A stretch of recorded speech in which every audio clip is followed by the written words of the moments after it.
आप सभी को जय मसीह की दोस्तों। क्या आपने कभी सोचा है कि एक छोटा सा धागा जो बहन भाई की कलाई पर बांधती है, वह परमेश्वर के नजर में क्या मायने रखता है? आज हम एक ऐसे विषय पर बात करने जा रहे हैं जो बहुत से मसीही भाइयों और बहनों के मन में सवाल उठाता है। क्या मसीही लोग राखी बांध सकते हैं? शायद आपने रक्षाबंधन का त्योहार देखा हो, जहां बहनें अपने भाइयों को राखी बांधती हैं। हो सकता है कि आपके भी मन में ये विचार आया हो कि ये तो बस एक धागा है और इसे बांधने से भाई बहन का प्रेम प्रकट होता है। शायद आपके विचार में आया हो कि अगर इसमें कोई मूर्ति पूजा नहीं है तो इसमें गलती क्या है। लेकिन क्या आपने कभी सोचा है कि एक साधारण सा प्रतीक अगर वो हमारे विश्वास की जड़ से टकराता है तो वो कितना गहरा प्रभाव छोड़ सकता है?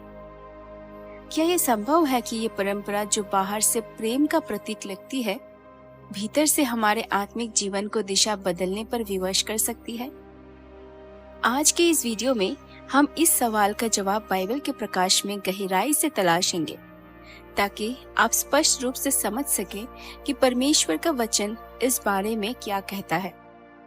सबसे पहले तो मैं स्पष्ट करना चाहती हूँ कि इस वीडियो का उद्देश्य किसी की भावनाओं को ठेस पहुंचाना या किसी धर्म और उसकी परंपराओं को विरोध करना नहीं है।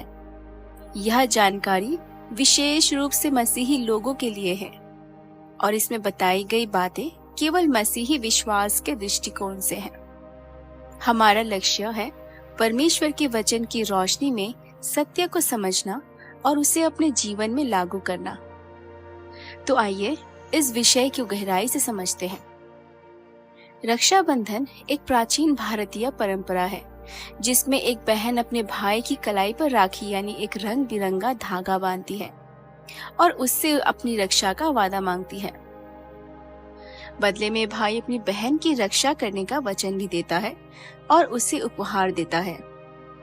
सांस्कृतिक दृष्टिकोण से ये त्योहार भाई बहन के प्रेम और एकता का प्रतीक माना जाता है। बहुत से लोग इसे केवल एक सामाजिक परंपरा के रूप में देखते हैं जिसमें कोई धार्मिक अनुष्ठान नहीं होती। लेकिन एक मसीही के रूप में हमें ये सवाल पूछना होगा कि क्या ये परंपरा परमेश्वर के वचन के अनुरूप है? क्या राखी बांधना केवल एक धागा बांधने की रस्म है या इसके पीछे कुछ गहरे अर्थ है जो हमारे विश्वास को प्रभावित कर सकते हैं? आइए बाइबल के आधार पर इसकी जांच करें। बाइबल हमें स्पष्ट रूप से सिखाती है कि हमारी सच्ची रक्षा केवल परमेश्वर से आती है। भजन संहिता 121 के वचन 5 से 7 में लिखा है, यहोवा तेरा रक्षक है, यहोवा तेरी दाहिनी और तेरी आड़ है। दिन को सूर्य तुझे ना सताएगा, ना रात को चंद्रमा। यहोवा तेरा रक्षक है, वह तुझे सब बुराई से बचाएगा, वह तेरे प्राण की रक्षा करेगा। इसी तरह भजन संहिता 46 के वचन 1 कहता है, परमेश्वर हमारा शरण स्थान और बल है, संकट में अति सहायता देने वाला। यह वचन हमें बताते हैं कि परमेश्वर ही हमारा सच्चा रक्षक है। जब हम राखी बांधते हैं और भाई से रक्षा का वादा मांगते हैं, तो क्या हम कहीं न कहीं परमेश्वर पर पूर्ण भरोसा करने के बजाय एक मनुष्य पर भरोसा नहीं कर रहे? यशायाह 2 के वचन 22 हमें चेतावनी देता है, मनुष्य पर भरोसा करना छोड़ दो जिसके नथुनों में सांस है, क्योंकि वह किस गिनती में है। राखी बांधने की परंपरा में बहन भाई से रक्षा का वचन मांगती है और भाई यह वादा करता है कि वह उसकी रक्षा करेगा। लेकिन एक मसीही के रूप में हमें ये समझना होगा कि कोई भी मनुष्य, चाहे वो कितना भी प्रिय क्यों ना हो, परमेश्वर की जगह नहीं ले सकता। जब हम किसी मनुष्य से रक्षा की अपेक्षा करते हैं तो हम परमेश्वर पर अपने विश्वास को कमजोर कर सकते हैं। यह हमारे लिए एक आध्यात्मिक ठोकर बन सकता है। बाइबल हमें बार बार सिखाती है कि हमें संसार के रीति रिवाजों में नहीं उलझना चाहिए। रोमियो 12 के वचन 2 में लिखा है, तुम इस संसार के सदृश न बनो परंतु अपने मन के नए हो जाने से तुम्हारा चाल चलन भी बदलता जाए कि तुम परमेश्वर की भली और ग्रहण करने योग्य और सिद्ध इच्छा को परख सको। राखी बांधना भले ही एक सुंदर परंपरा लगे, लेकिन हमें खुद से यह पूछना होगा, क्या ये परंपरा हमें परमेश्वर के करीब लाती है या हमें संसार की ओर ले जाती है?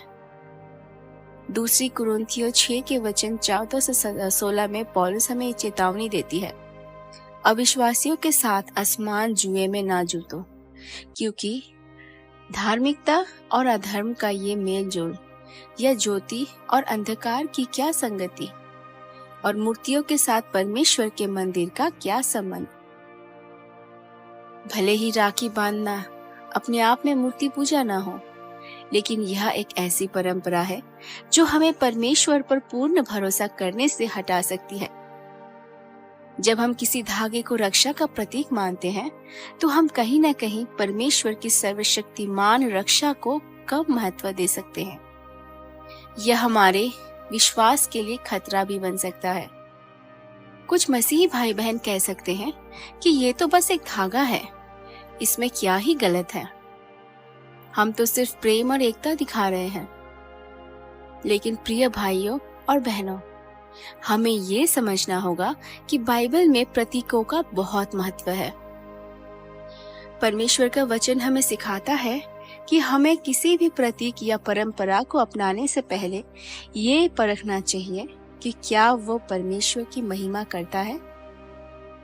पहला कुरिन्थियों 10 के वचन 31 कहता है, तुम चाहे खाओ, चाहे पियो, चाहे जो कुछ करो, सब कुछ परमेश्वर की महिमा के लिए करो। राखी का धागा भले ही एक साधारण प्रतीक लगे, लेकिन जब यह रक्षा का वादा करने और मांगने से जुड़ा है, तो यह परमेश्वर की जगह किसी मनुष्य पर भरोसा करने की ओर इशारा करता है।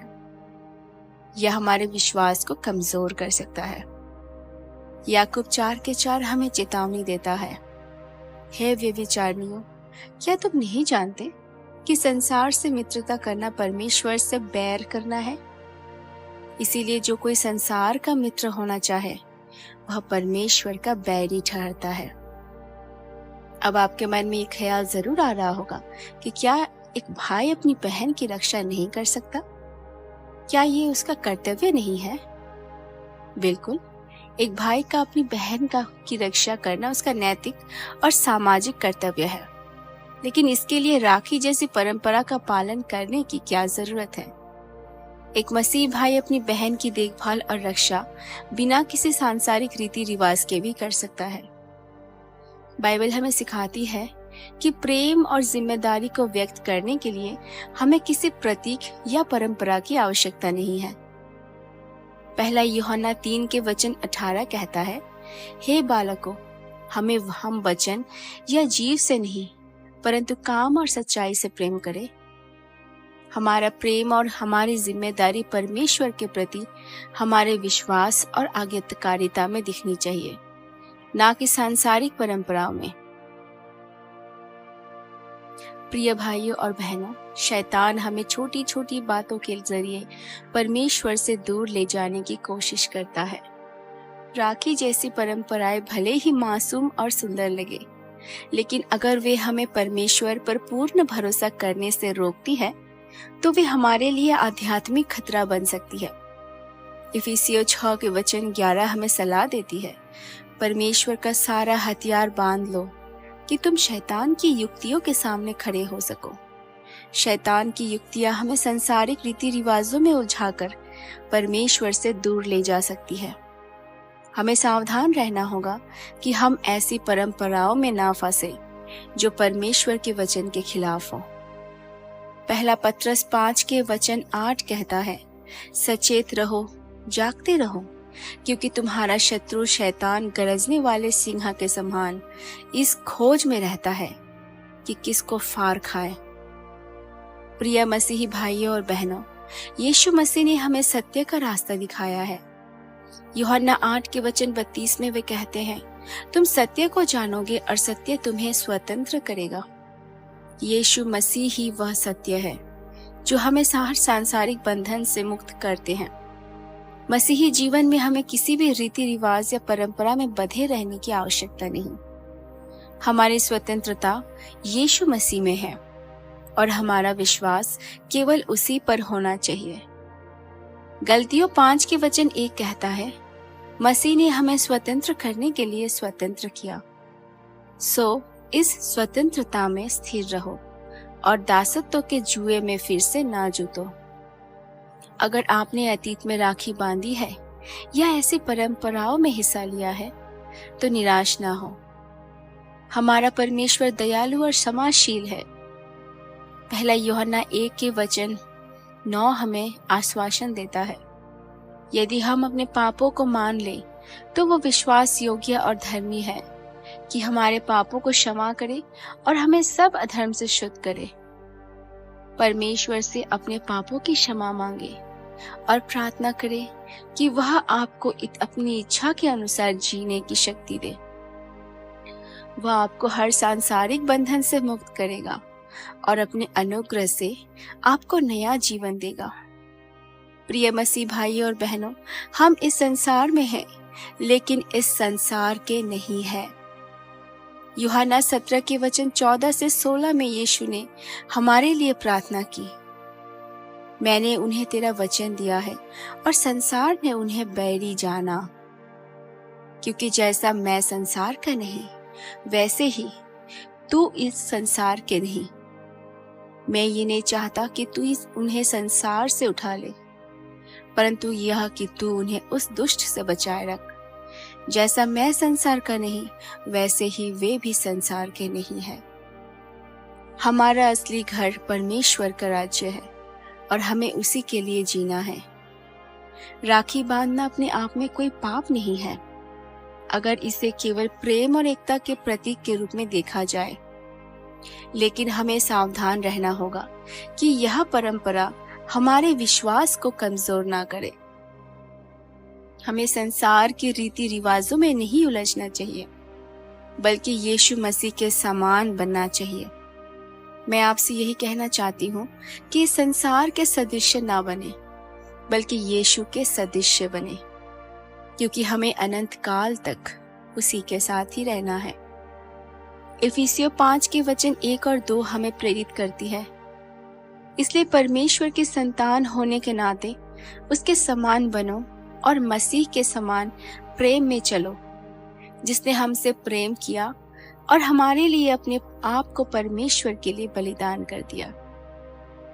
यीशु मसीह ने हमें सत्य के द्वारा स्वतंत्र किया है और आज वह हमें आमंत्रण दे रहा है कि हम हर उस रीति, प्रतीक या परंपरा से अलग हो जाए जो हमारे विश्वास को कमजोर करती है।